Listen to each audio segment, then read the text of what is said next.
ఒక తండ్రి తన 4 ఏళ్ల కొడుకుతో కలిసి గుడికి వెళ్ళాడు. గుడి మెట్లు ఎక్కుతున్నప్పుడు అక్కడ స్తంభాలపై చెక్కబడిన పులి, ఏనుగు, సింహం వంటివి చూసి కొడుకు భయపడ్డాడు.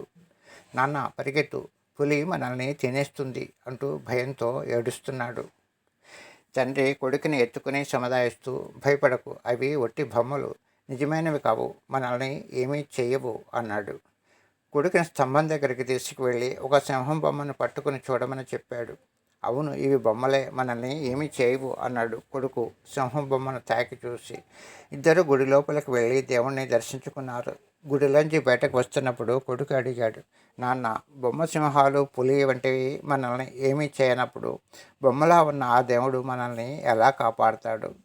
కొడుకు అడిగిన ప్రశ్నకు ఏమని జవాబు చెప్పాలో అర్థం కాక తండ్రి కొంతసేపు మౌనంగా ఉండిపోయాడు. బొమ్మలా ఉన్న మనల్ని దేవుడు కాపాడుతూనే ఉంటాడు, ఎవరో ఒకరు కాపాడతారు అని కొడుకు చెప్పాడు. ఆ తర్వాత తండ్రి ఆలోచించాడు. మనల్ని మరో మనిషి రూపంలో దేవుడు కాపాడతాడు. దేవుడు మనకు కనపడడు, కానీ మానవత్వం ఉన్న మనిషి రూపంలో కనబడతాడు.